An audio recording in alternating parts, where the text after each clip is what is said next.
So I'm just going to show you how to pick up and knit, and this is specifically for our mossy jumper, where you need to pick up and knit to do the sleeves. So I've just worked a little bit of moss stitch here.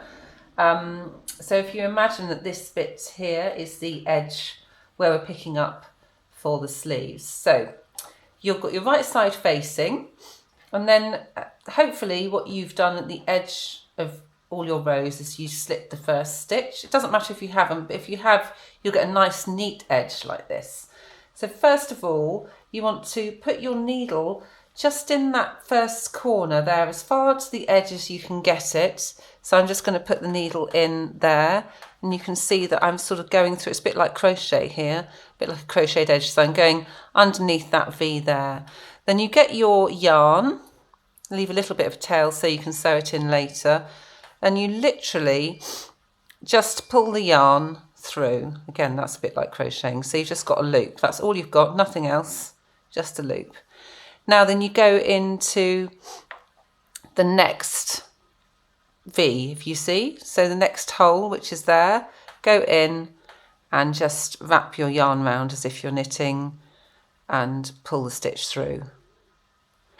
And you just keep going along like that. So normally with picking up and knitting, you need to, if you're on stocking stitch, then you need to pick up 3 stitches for every 4. But on this moss stitch, because really you can only pick up on alternate rows, you just want to go in every stitch that you can see. So the next one is here,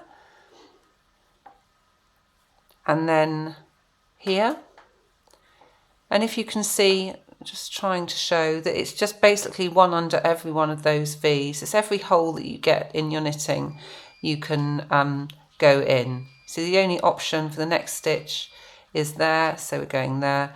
So essentially we're just picking up all alternate rows, but the rows are different heights because of the fact that one row is knit stitches and one is purls. Now when you get to the end, you always, whenever you're picking up and knitting, you always want to try and go in right at the end. It really doesn't matter where you go.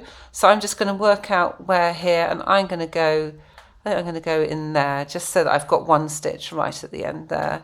And there we are, that's my stitches picked up.